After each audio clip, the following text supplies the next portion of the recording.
Good morning, champions. I'm Dave Santamaria, and I am the Director of Marketing here for our National Appraisal and Inspection Departments at Champion School of Real Estate.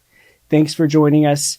This is part 2 of our 2-part series on appraisal. Part 1, we highlighted becoming an appraiser, and we're going to circle back today and dive a little deeper into the valuation profession and valuing different types of properties. We certainly invite you to go back and watch part 1 if you haven't had the chance to yet. Thank you so much for tuning in today. We invite you again to share this with your friends and colleagues. We hope you enjoy it and have a great day. How much of the business would you say for your folks who are really focusing on the residential sector, how much of their business comes from agents reaching out to appraisers for a pre-appraisal before they list or buy a home? It's funny you ask. Today, before I came here, we got 2 orders. We got more than that, but we had one order was a seller. And his house had been on the market. You know, I looked at it as the address comes in and they're asking for a fee quote. How much you can charge to appraise this property? And I always look it up and see what's going on. And it had been on the market maybe 3 months. And I think there were, folks, when we were selling houses in 5 days, 10 days, people get concerned now. They go, well, my house has been on the market 3 months. I haven't had a nibble. Conceivably, in that case, I think probably what happened is because it was listed with a realtor, the realtor probably said, hey, John, maybe we want to, maybe, the old mantra. If your house has been on the market too long, there's only one thing wrong with it, right? The price. The price. That's all there is. So, we do get those calls from sellers. If there's a realtor involved and it's already listed, I strongly suspect the realtor wants us to be the bad guy and tell them you're listed too high. I mentioned we had 2 requests come in today. One was for a buyer. He's paying cash for the house.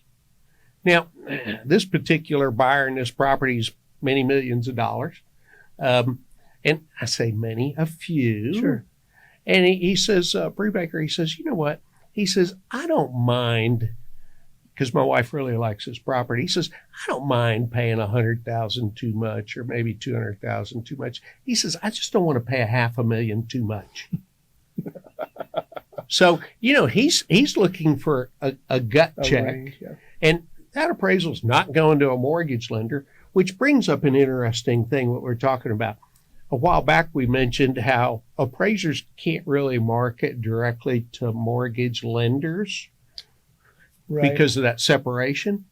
That's the only place that appraisers can't market directly to their clients.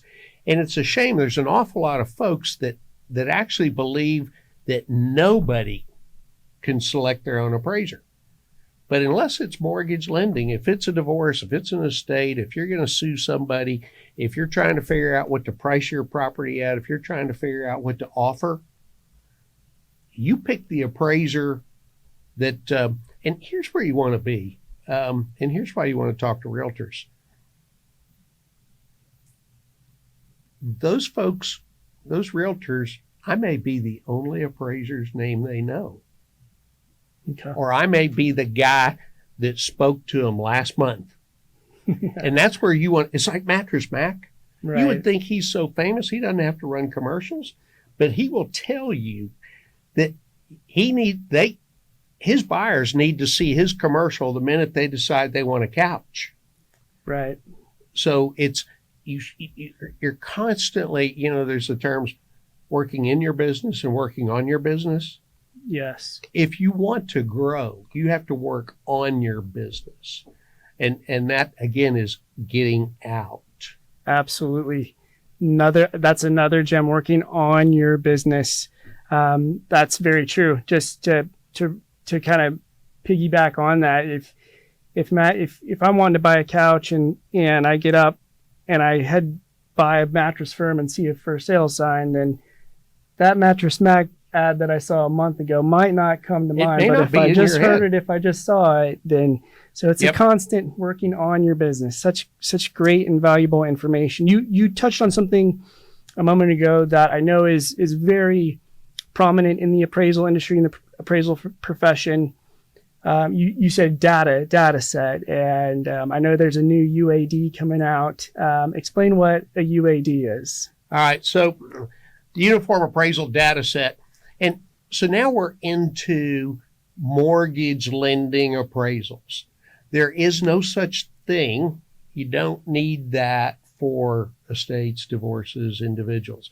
So Fannie Mae, Freddie Mac, HUD, FHA, and the VA have gotten together and they've created, they started creating appraisal report forms way back, years ago, back even when I first got started. Now, we used to fill them out by pencil, and then we went to typewriters, and now they're all, you fill them out in a computer and it gets emailed out. But so Fannie Mae, Freddie Mac, HUD, and the VA, the agencies, let's just call them the agencies, they have the gold, so they make the rules. Right. Those are the golden rules. They have a new form coming out, and it's got an awful lot of appraisers all confused. I love it personally.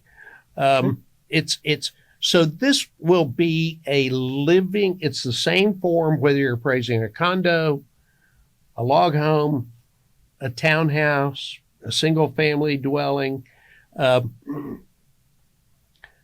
the form is living, I think might be the right term. Yeah. If you're working down in property address, all this stuff, and it says type of dwelling, and you check condo, then the form opens up all the questions that the lender wants on condo stuff. If it's not a condo, that stays dead. If you're working in the neighborhood and you're typing along, you're describing the neighborhood, and the present form has like 4 or 5 lines, and if you fill it up, that's it. You have to say, see addendum, and you go off to another couple of pages back. And but this form, if you keep typing, it just keeps expanding. There really won't be addendums. So in my opinion, it's a great form. Here's what scares a lot of appraisers. And so we talked about changes. The concern about an awful lot of this stuff, and the Uniform Appraisal Data Set, is a lot of appraisers are afraid that we are feeding with current live data a system that will put us out of business. Okay. Because they won't need appraisals. Now, I got to tell you, I have a favorite client, and they told me that they do. They really only do appraisals on about 60% of the loans they make. Okay. Because if as a borrower, if your willingness and ability to pay, if it looks like you're going to pay, what do I need the appraisal for? So they're starting to make these complex matrix decisions that says, as a lender, when do I need an appraisal and when do I not need an appraisal?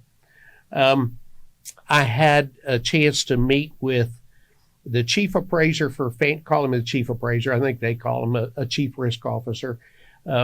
His name is Lyle. I can't think of his last name. And his counterpart at Freddie Mac, Scott something. And so, I was talking to them about their go forward plans. Where do appraisers fit in this? It's less and less. It is less and less. And now you're starting to see where they're starting to bifurcate the appraisal process, where there's a property inspector that is not the appraiser, doesn't have to be the appraiser, goes and looks at the house, and they provide that information to an appraiser who's now doing an appraisal without ever having seen the house. And, you got an awful lot of folks that are saying, yeah, no, if I can't see the house, I can't do this. I don't know, am I accepting way too much liability? That scares me. I think that there's a good chance the appraiser skill set is not in measuring a house and counting how many bathrooms there are in there.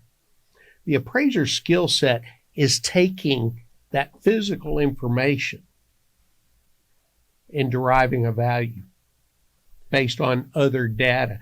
And I think there's a chance, at least relative to mortgage lending, that over time, the number of appraisers needed. Now, this is kind of scary, if you're coming in to be an appraiser, you got to figure out, but I'll tell you why it's not a bad time to be coming in to get an appraiser. You're going to like this, actually.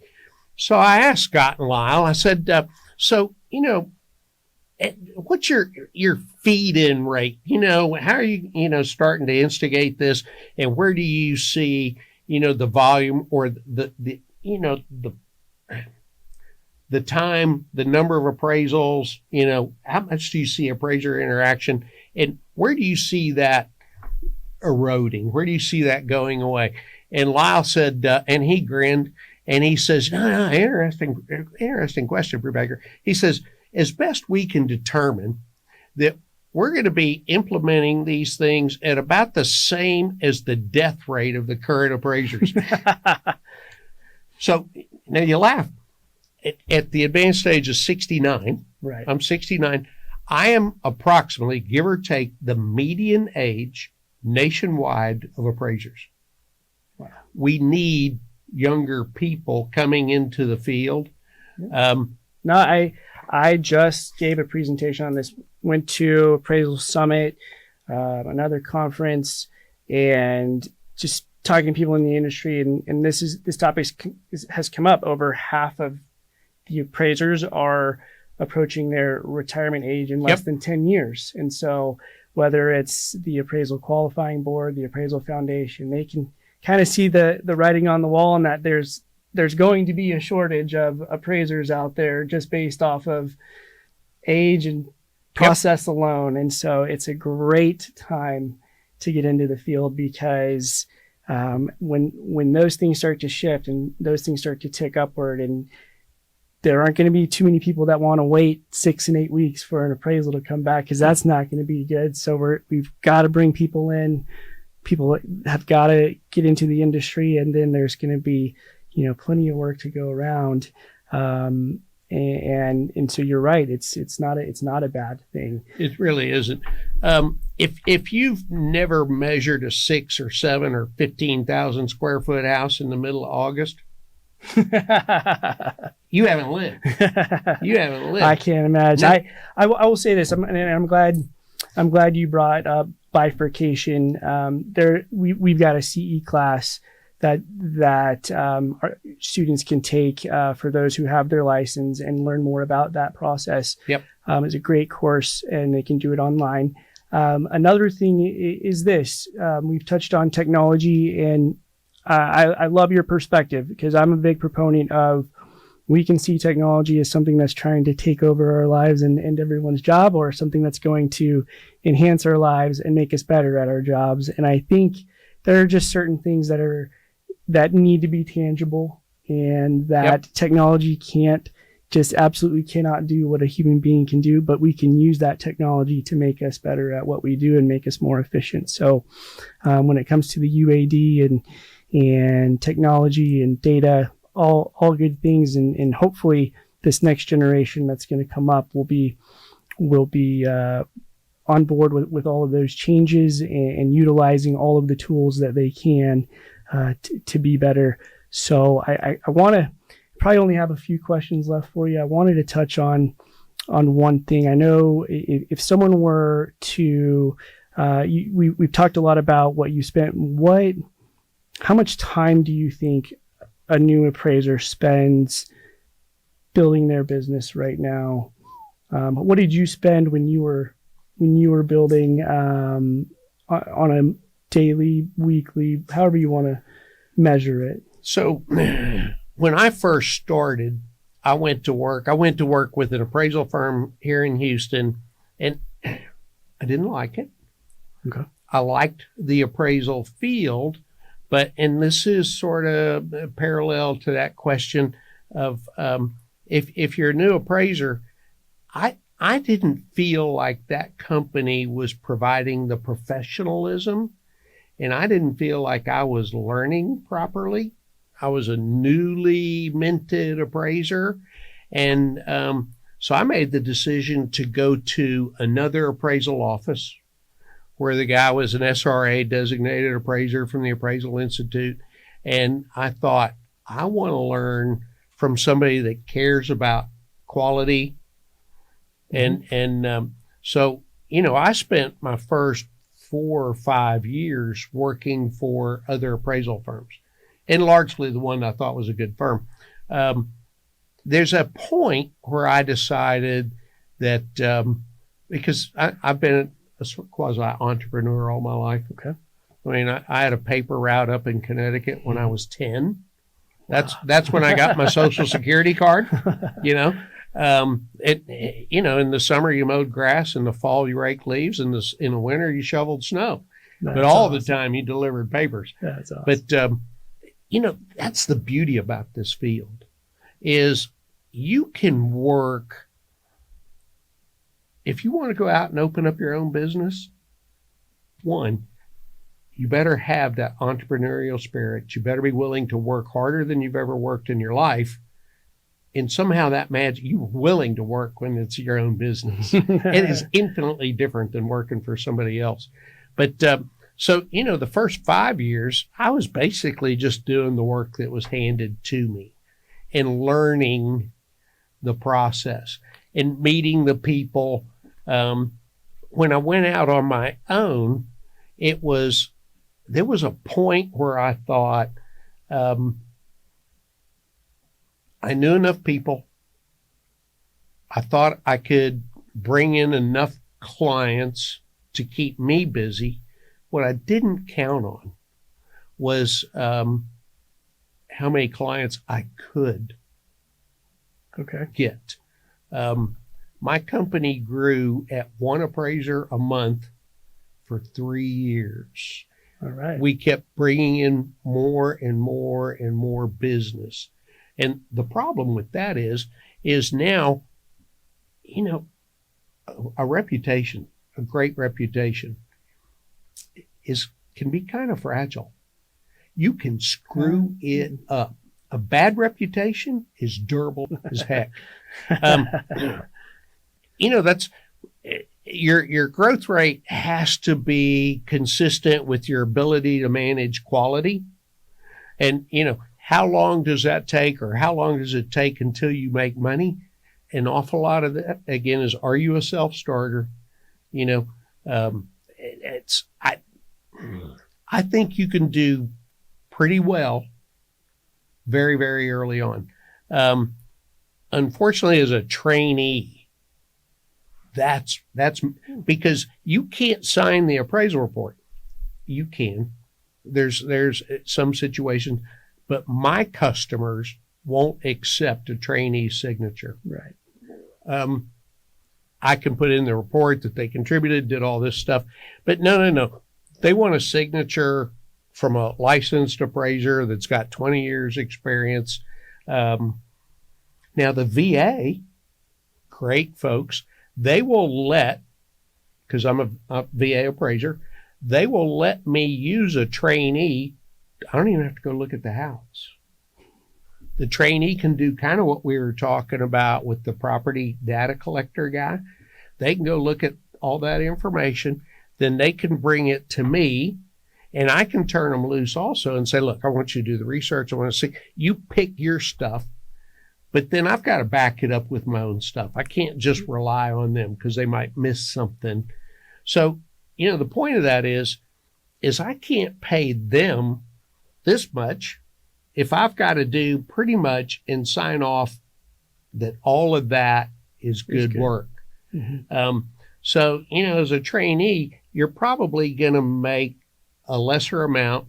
And that makes sense. I mean, in my mind, so many industries, you put in your time before, you have to. Yes. In real estate, you got 900 hours of education. You got to be an agent for 4 years. It's going to be similar in almost everything. You put in your time, and then, there's a certain learning period where you can't just jump in do it all, and it will adjust accordingly. Again, glad you mentioned VA, because I'm going to shamelessly plug our fantastic curriculum development team. We've got a VA course for appraisers. Yep. All good things. Just a couple more questions. Yep. And it's going to kind of continue on in from that, how many hours, and I kind of want to get into maybe work-life balance. Maybe it's not that, but you've been super successful in the industry. You've done it for a very long time. What is the satisfaction that you get out of it? I got to tell you,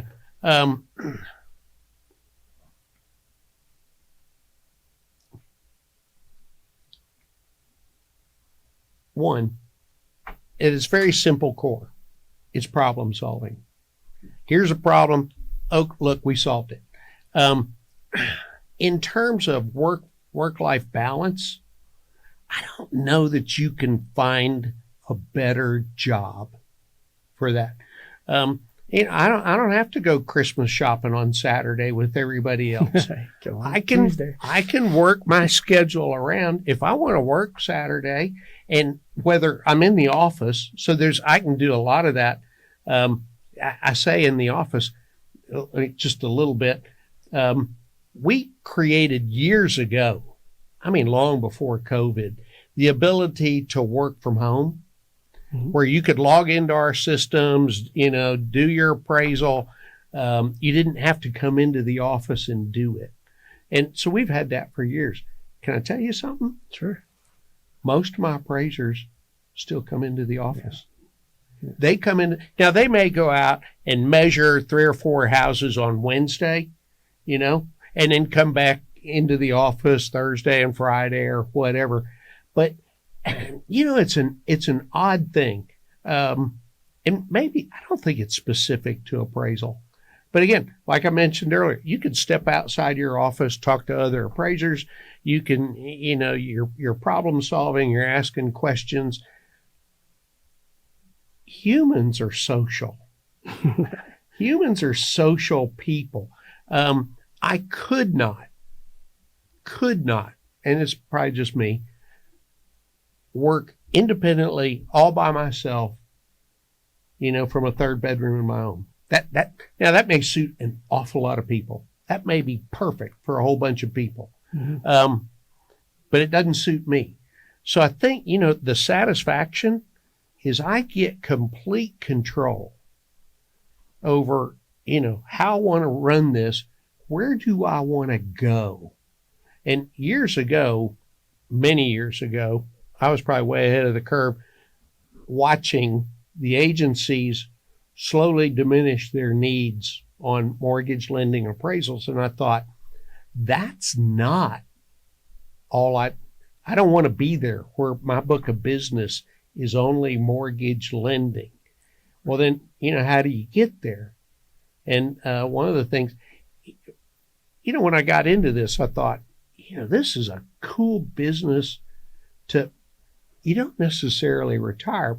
But as you get older, I'm thinking, well, when I get older, I'll move out to, Belleville or something and do farms and ranches, or I'll do this, or it's a skill set you can take anywhere in the country. I could move to Telluride. It'd take me a little bit to get geographically familiar with the neighborhood and knowledgeable, but the skill set is very, very transferable. And the client base is so broad. I don't know if you guys do a session on employee relocation appraisals. We do. You probably have ERC training for agents, that kind of thing. It's a huge book of our business. Okay. And that is Exxon's going to relocate a transferee somewhere, and they're going to help him sell his house. And we tell him what we think it's going to sell for. And then it's, so we appraise it, say it's going to sell for $600,000. And only once has it ever sold for exactly what we said it would sell for. But so they grade you. You said it was going to sell for $600,000. It sold for 95. High five, you're good. You said it was going to sell for 600,000. It sold for 650. You missed it by whatever that percentage is. And if you miss by more than 4% or so on a regular basis, they're not going to call you anymore. They're not going to call you. Your job well. So, yeah, you go back to the satisfaction. It's a job well done. It's a very, very balanced life situation. How late can you do it in life? I get at my advanced stage, folks ask me all the time. They go, Brubaker, when are you going to retire? And I tell them, I've got friends that worked well into their 80s as appraisers. How long am I going to work? As long as I continue to like it, which I still enjoy it. It's really phenomenal. I think you painted a great picture. It was a great answer and a great thing for our students to take away. It's being in control of your own destiny. It's work-life balance. It's getting to choose on your own terms. There's plenty of work to be done in a vast variety of different fields, and there's longevity in it. All very good. It reminds me, I grew up playing basketball, and I'm 5'7" on a great day, and so I wish I would have played more golf, because I'm like, I could play that till I'm 90 years old. And 5'7" or 6'2", it doesn't really matter. So appraisal is an excellent industry to get into. You gave us such great information. The last question I have for you, we asked this to a lot of our guests, just to peek in again back to the personal side of you. Is there any advice you would give your younger self, now that you've well, earlier you said you're just getting started, so you're 42 years into a business self, still learning something new every day. Okay. Good grief. I think actually I did most all of it. I love education, and I continue this. We have minimum number of hours that you have to, mandatory continuing education. I'm always double or triple that. Now, one thing I did do, which I probably wished I'd have started earlier, but back in the 90s, I taught appraisal classes for the Appraisal Institute. So if you were getting your MAI or your SRA, you were coming through my classes, which those are special appraisal designations. Yes. Okay. You can learn, but until you're forced to teach and answer questions, that's when you really learn. And I'll tell you where that benefited me, because I always thought that I wanted to be an expert witness. This is a very highly paid sort of gig, and they're very challenging cases. But to do that, you need to be able to rattle off, Mr. Brubaker, how do you calculate a functional superadequacy?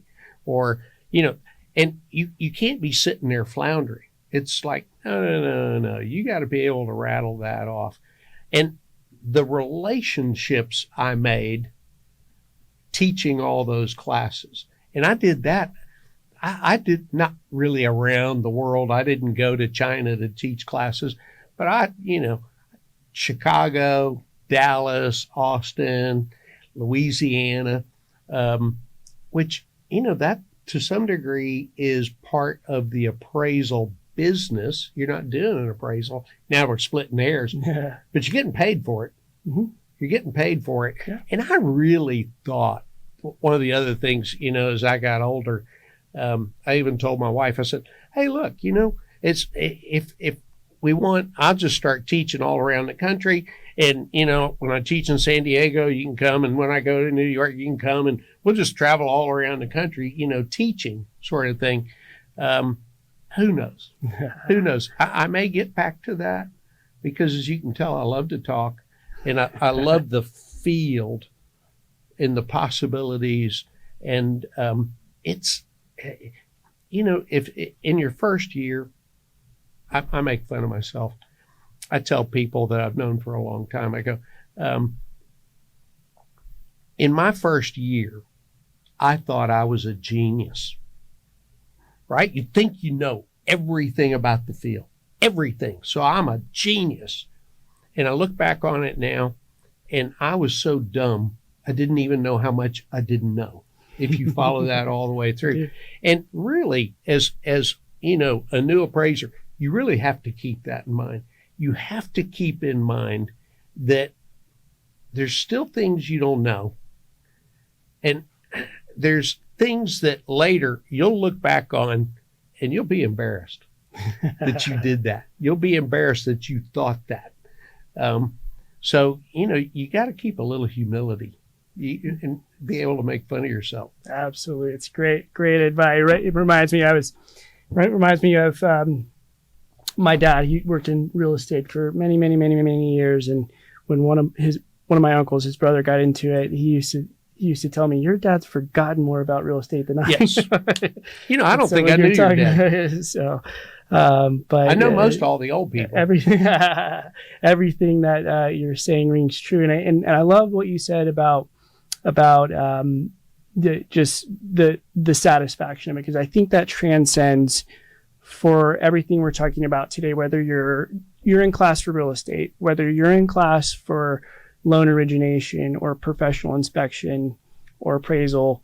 Those things of being in control of your destiny, being great at what you do, learning more, having a vast variety of options. The real estate industry is such a great industry, and we're really appreciative that you all are here. We're super appreciative of your time. Thanks for your having knowledge. me. You gave us so many great things to chew on, a lot of value in this conversation, and I appreciate it very much. You make sure you all check out Brubaker and Associates. I think it's BrubakerandAssociates.com. Yep. And Mike Brubaker, industry leader, industry veteran, industry, super knowledge.